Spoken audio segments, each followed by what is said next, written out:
Good afternoon, hello, and welcome to the Omni Coalition News Show, aka TOCNS.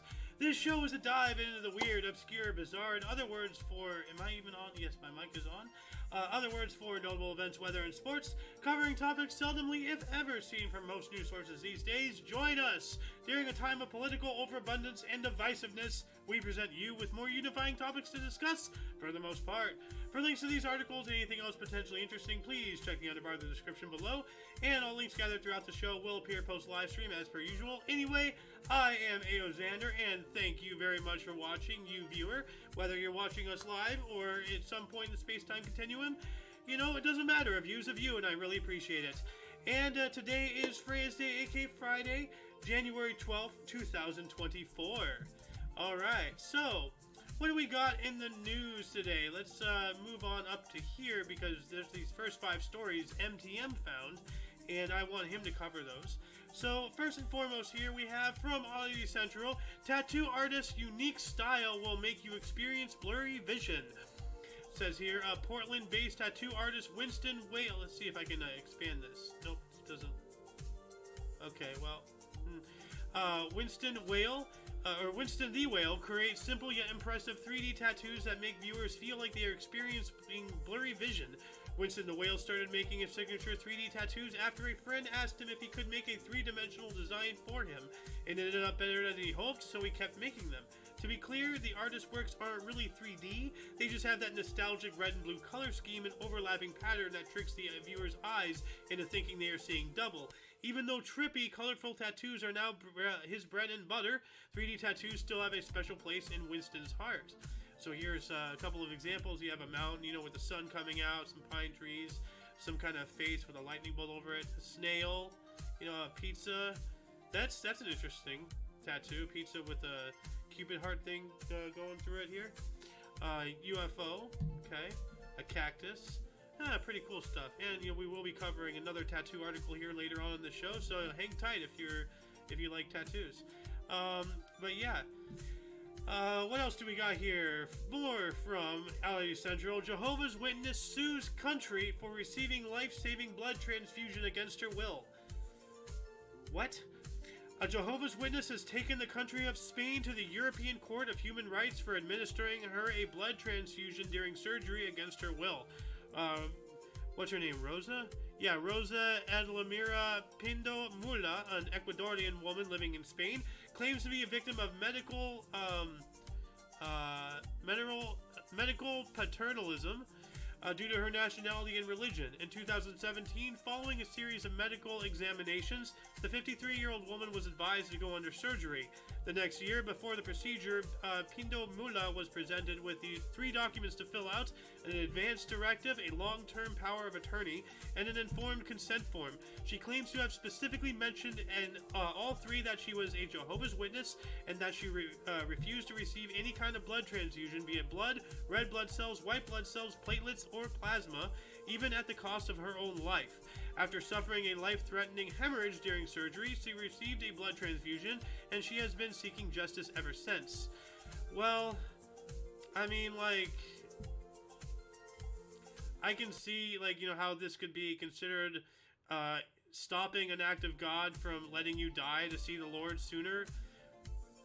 So I don't know where to stand on this. I was about ready to jump on her for being stupid, but, like, you know, I don't know where to stand on this. You know, you gotta respect people's, you know, like, wishes. Absolutely. Even if that results in their death. You know, like, she knew what she was getting into, or so it seems. So I don't know where to go with this. Anybody who's watching, there's absolutely nobody watching currently, at least on YouTube. Anybody here? Nope, nobody over here either. Okay. Yeah. Anyway, what do you stand about this? Like, leave a comment in the comment section. Let's open a dialogue. Where would you go with this? And, you know, for further reading, please go to the actual source here. They do all the foot traffic. You know, we over here at Omni Coalition just read the articles. So, you know, we get the easy job. Go over there, read the article yourself, and then come back and let me know what you would do and if there's any other information that is pertainable to a final decision conclusion. Anyway, moving on up, what else do we got here? More from Audi Central. Indian woman has been speaking only an hour a day for the last 32 years. I bet her husband's happy. An 85-year-old woman is set to end a self-imposed 30-year vow of silence that only allowed her to speak for 1 hour a day. What's her name? Saraswati Devi, fondly known as Mauna Mata, began her Maun Vrat vow of silence in 1992. She devoted her life to Lord Ram after the death of her husband in 1986. Oh, that makes me look like an asshole with the joke I just said. And has spent most of her time on pilgrimage ever since. In 1992, she arrived in Ayodhya, where she met Mahad Naryata Gopal Das, head of Ram Janmabhoomi Trust, who ordered her to circle Kamtanath Mountain as a sign of devotion to Lord Ram. On December 6th, the same day that the Babri Masjid was demolished in Ayodhya, Saraswati met Swami Nritya Gopal Das, the head of Ayodhya's largest temple, the Mani Ram Das Ki Shavani, and was so inspired by him that she vowed to refrain from speaking until a new temple dedicated to Ram would be built in the city. Her vow will finally end later this month with the inauguration of the Ram Mandir temple in Ayodhya. Alright! You know what, let's give a cheer for this lady's devotion. You know, that is quite remarkable, honestly. And as an omnist, you know, like, you know, I recognize and respect and, you know, honor and cherish all theologies, past, present, and future. You know, that's what being an omnist is all about. So, yeah, this lady, you know what? I completely recant everything I said earlier. You know, that joke was completely out of line. Like, I have nothing but respect for this lady. Anyway, let's move on up here. More from Aussie Central. Family moves into hotel suite permanently to save money. Huh. A Chinese family has sparked a debate on social media after moving into a luxury hotel suite permanently because it's cheaper and more convenient than renting or owning a home.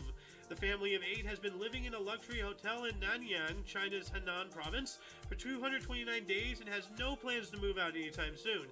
After getting a special rate of 1,000 yuan or $140 per day for a luxury suite with 2 bedrooms and a large living room based on the length of their stay, the family now plans to remain in the hotel indefinitely. Because the daily price of the suite also includes electricity, heating, water, and parking, the unnamed family claims that they actually save money by living in a hotel, and their life is much more comfortable. Wow. Wow, well that ain't gonna last forever. They're gonna start charging you a little bit more, because... Or should they? Like, you know, because, I mean, are they doing any more than, like, any normal hotel goer? Like, you know, as far as, like, you know, leaving things to clean up? Or does room service even cater to them? You know? Like, that's a question. But this is wild. When a hotel is cheaper than renting or owning a home, like, things are way out of whack. You know?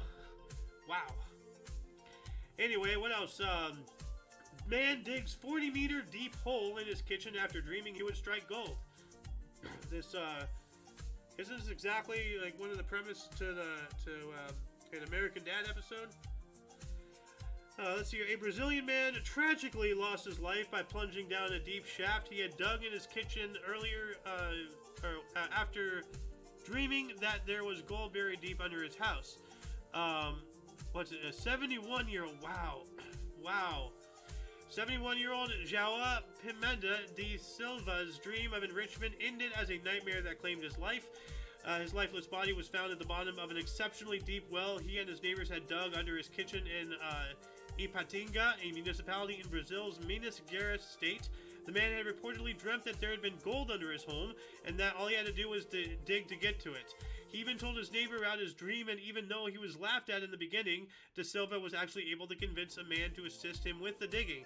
Unfortunately, the treasure hunt ended in disaster when the 71-year-old plunged to his death while trying to exit the 40-meter deep hole. That is a very deep hole. Look at that. 40 meters? Like, how much is that in feet? 40 meters to feet. 131 feet. Holy crap! Holy crap, dude! You burrowed 131 feet deep underneath your house? Wow. This is literally an example, a vertical example, that is, of that meme about, never give up. The guy digging and digging, and then he stops just one swing short of, like, the diamonds and treasures of his lifetime, But, man, like, 140 feet, 40 meters. That is incredibly deep. What else do we got here? Graffiti artist creates intriguing optical illusions. Ooh. So, and hold on a second, I'm about to sneeze.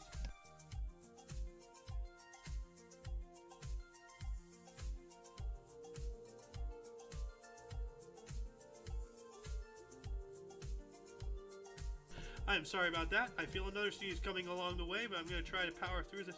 I'm not going to make it. Hold on.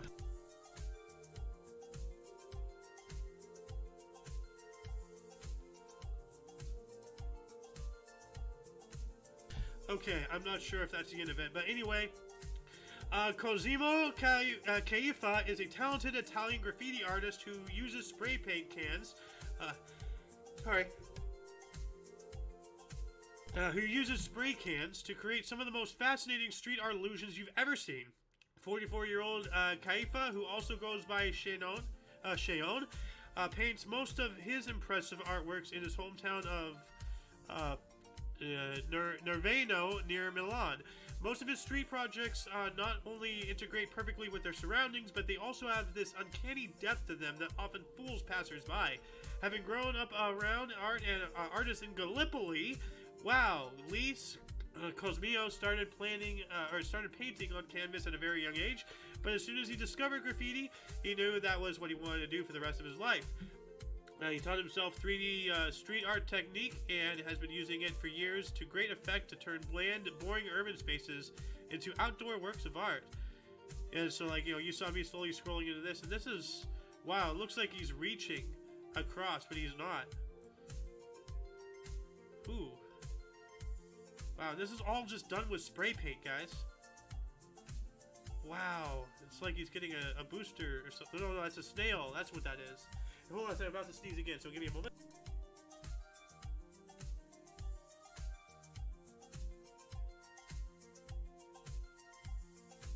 Alright, I believe that's the last of it. Whoa, look at that. Oh, wow. That's crude. There's even a guy down here. It's almost like Attack on Titan right there. Wow. Like look at the folds in the fabric, the cloth, how it looks soft.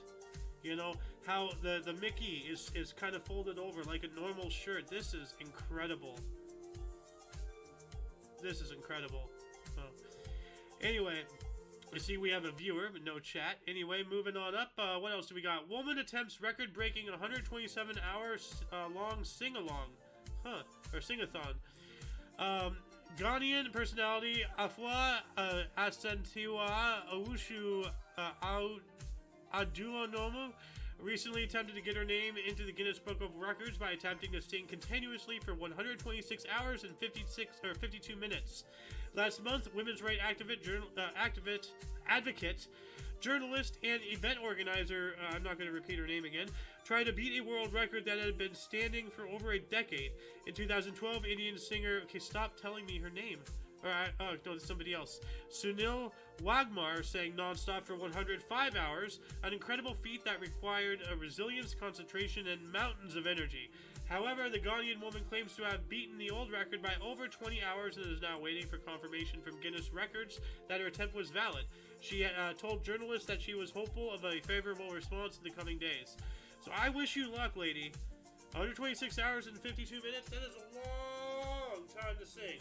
I mean, 105 hours is a long time to sing too, but like, you go, girl, like, power to you. This is, oh man, dude. Was she standing the whole time or something? Why does she look like she's in pain? And she's sweating. Well, I mean, like, standing up there the whole time, of course, under all those hot lights. Wow, that is incredible. So I really wish that she got the record. I hope she does. Anyway, here's this other tattoo thing I was talking about: the fascinating glitter tattoos of Amanda Graves. U.S. tattoo artist Amanda Graves has become famous for her glittering tattoos, which somehow appear to be shimmering on the skin. Maryland-based Amanda Graves never claimed to be the inventor of the glitter tattoo technique, but when it comes down to it, she is universally considered the best glitter tattoo artist in the world. Her tattoos are so good that people often ask if she actually uses glitter ink to do them. Spoiler, she does not. Or if her artworks interfere with X-rays. In reality, the glitter is an optical illusion expertly created by Graves using the painstaking pointillism technique. She creates each speck of glitter by overlapping colors with small gauge needles, but the end result is nothing short of awe-inspiring. Wow. So that's not actually glitter, that's just multiple colors to give it like an illusion of depth and shininess. Dude, this tattoo is awesome. Adorable little Grim Reaper. A little planet. Or a disco ball of some sort, yeah. Let's see here. Oh, that's that chameleon from Tangled. Okay. Oh, and the snowman from Frozen. What was his name? Olaf, I think. Okay, we have a Triceratops. Oh, and Mario Kart, Peach. Alright. Dude, this is awesome. Skin that shines. Wow. That's pretty cool. Moving on up, 92-year-old woman is the world's oldest working model. And believe it or not, this is not going to be the only old person article of the show. What's her name? Carmen Del Orfes is known as the oldest working model in the fashion industry. She was discovered on a bus when she was only 13, and she's still working today at the age of 92. That's, what, 80 years almost? Wow. Carmen Del Orfes' first contact with the fashion world was a flop after being approached by the wife of photographer Herman Landskopf while riding a bus to ballet class when she was only 13 years old. Del Orfes saw her test photos go nowhere fast, but she was destined for greatness, and in just 2 years later, at the age of 15, she graced the cover of Vogue for the very first time. After becoming a favorite model of photographer Erwin Blumenfeld, last year at the age of 92, Carmen Del Orfes was featured on the cover of Vogue Czechoslovakia, this time as the oldest working model in the world. Wow, she's been on Vogue twice. That's really cool. Like, wow. You know, once again, you go, girl. You know, like, keep it going. You got to keep yourself busy. You know. Like, cause the day you stop working is the day you drop dead. You gotta keep moving. You know, retirement is a concept developed by communists to kill off, you know, older people. So, yeah. Anyway, you know what? I'm gonna add that into the I'm gonna add that into my theod, because that's a good conspiracy. So let's see here. Let me go to my TOC. Where's theod? Here we go. I just closer. Retirement is a conspiracy to kill off old people via making them what's a good word? Sentient? No, not sentient.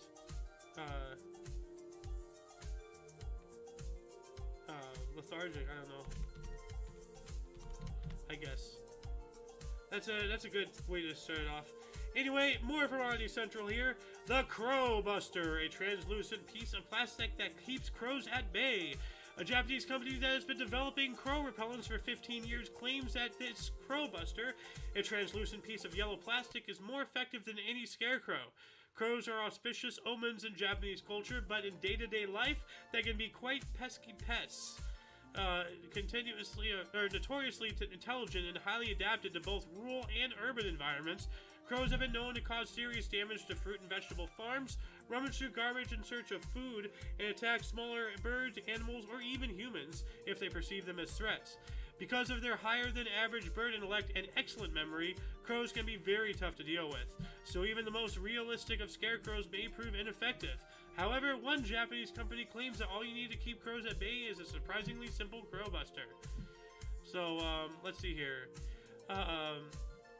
it is, although the company website doesn't really explain how the 14 centimeter square plastic works, apparently it has to do with the way light is reflected, which makes crows uncomfortable, although that doesn't explain why it only works for 6 months.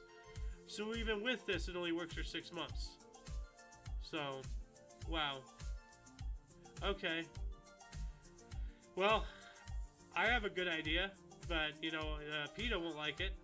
But it involves old medieval techniques of, like, you know, things on pikes and just leave them around your neighbor, you know, your perimeter of your house. You know, that way the crows know not to mess with you. Anyway, what else do we got here? Young artist brings dying art of book foredge painting into the limelight. What's her name? Maisie Matilda, a 24-year-old artist from the UK, is being credited for shining a bright spotlight on the fascinating but dying art of book foredge painting. Matilda had been painting for a long time, but she only started experimenting with foredge painting during the first pandemic lockdown, when she found herself with lots of time on her free time on her hands. The self-taught artist went viral at the end of 2021 after posting videos of her work on the foredge of a J.R.R. Tolkien book on social media. Her TikTok videos got millions of views, and the young artist found herself giving interviews to some of the world's largest news outlets. She has been riding the wave ever since, and she currently has over 500,000 loyal fans on Instagram alone. Wow, that is amazing. Look at that. She just, you know, that is a really, you know, a dying art. Look at that. Fire and blood. Just like painting the edge of the books. Wow. Is that Hogwarts? Not sure.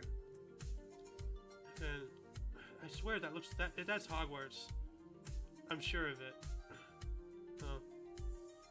Yeah, this lady. Nice. Well, you know, like, see, here's the thing, like, everybody, like, gets into the ruts of like, you know, oh, you gotta get this job, or you got that job, work in this industry, that industry, and stuff. So many people have so much talent out there that they don't give themselves the time they need to grow it and make that their job. And it's really unfortunate. And, you know, I guess one of the silver linings, the black cloud that was all the lockdowns and stuff, is, you know, this person had no other, well, you know, she probably had plenty of things to do, but she decided to do this, and now I hope she's making a living at it. I really do. You know, we got to get back to like unorthodox jobs. Like, we, you know, not everybody needs to go out and go to college. Not everybody needs to work in retail or work in a restaurant or work at a gas station. You know, like, there are things you can do in life that's not like everybody else. This being one of them. You know, so if you have a passion, if you have a talent, if there's anything you want to do, do it. Don't wait. Don't be like, oh, I'll do it next year. No, don't. Do it now. Do it now. Okay? Like, you know, you have 5 minutes a day, do it for 5 minutes a day. You know, just get the ball rolling. Get your talent going. You know? Don't just become another faceless person in the crowd. Stand out. Do something with your life. Enjoy it. You know? Anyway, moving on up from UPI, mother finds venomous snake in 3-year-old's underwear drawer. Holy crap, that's not good. Whoa. Whoa, there it is right there. A snake. It looks like a rubber snake, but it's a real snake. So, it says here, a reptile wrangler was called to an Australian home where a mother found one of the world's most venomous snakes in her son's underwear drawer. Of course, it's Australia. Melbourne snake catcher Mark Pelly, aka the Snake Hunter, said he was called to a home where a woman found the 5-foot eastern brown snake in a 3-year-old son's underwear drawer.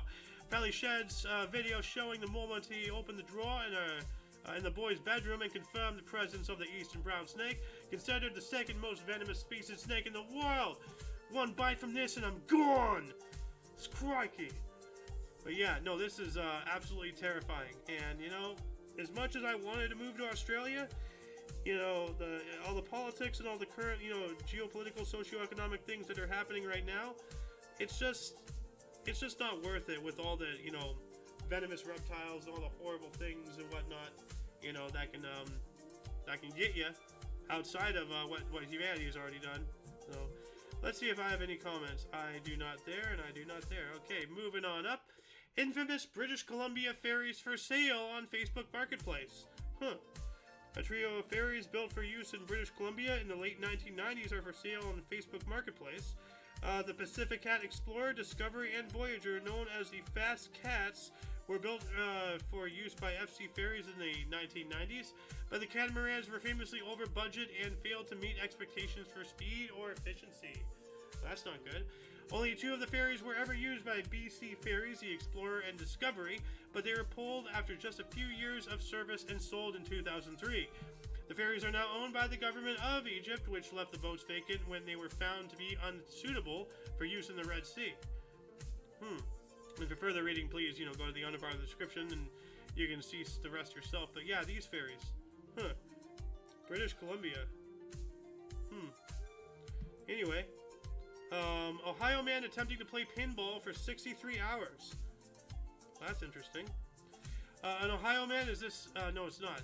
An Ohio man is more than 14 hours right now into his attempt in, as of January 12th. So yeah, in his attempt to play pinball for 63 consecutive hours and break a Guinness World Record.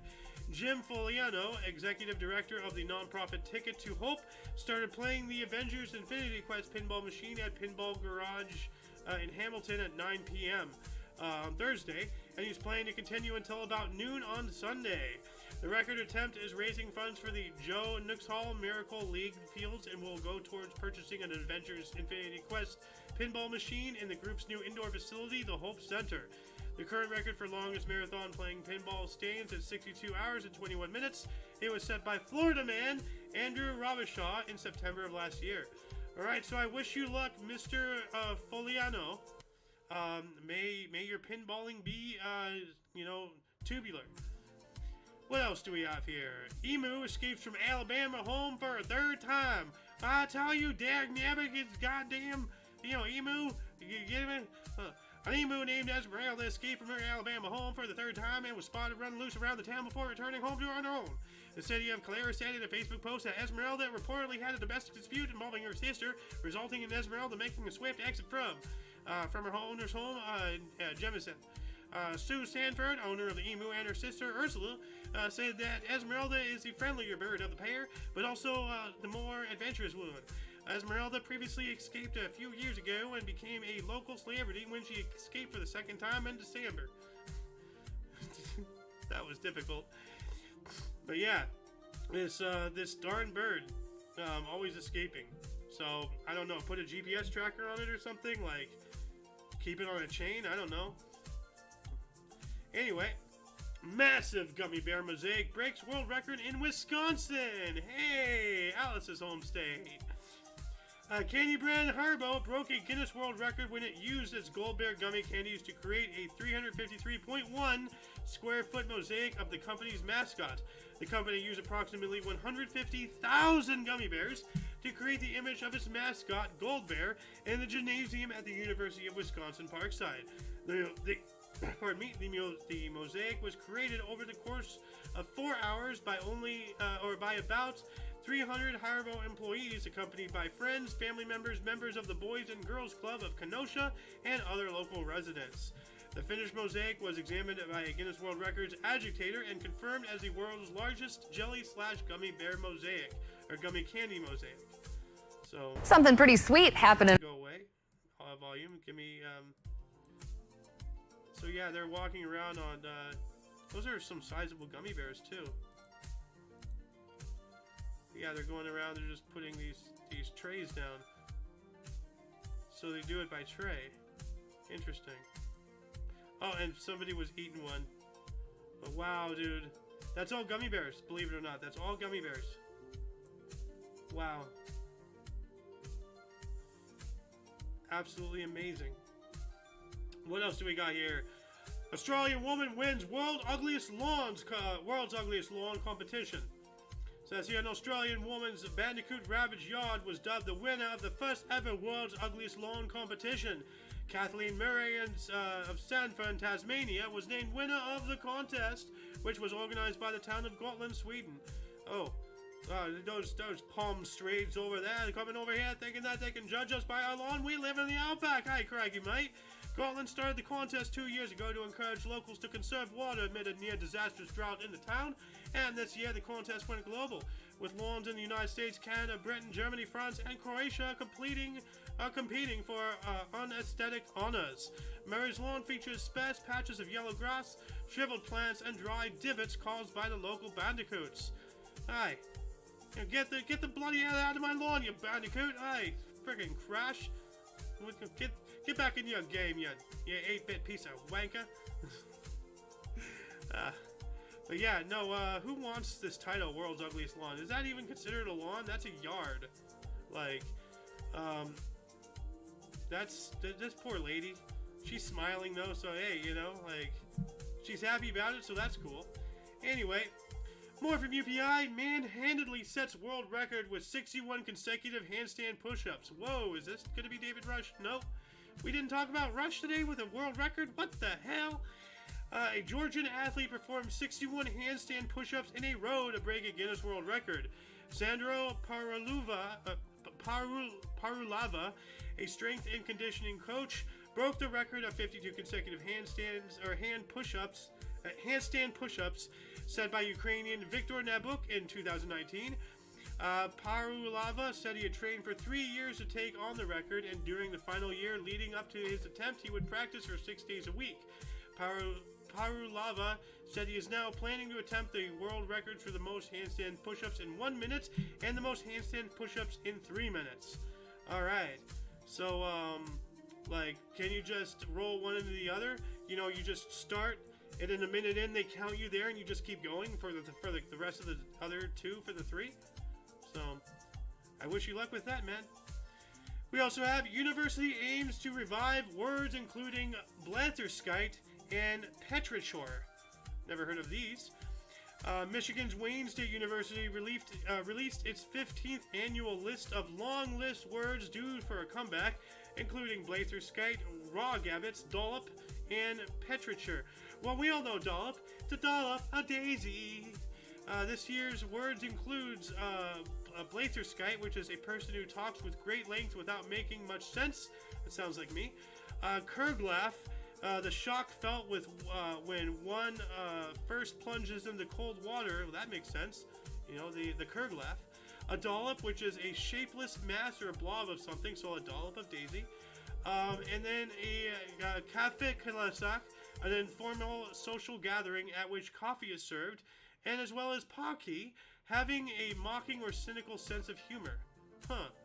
And hey, what's up, King? How you doing, man? Tired. Don't get too tired. You might become a bicycle. Yeah, I'm gonna watch your show and just relax and hear and eat. Nice. Well, I actually only have one more article, and then I'm wrapping up. So, whoops.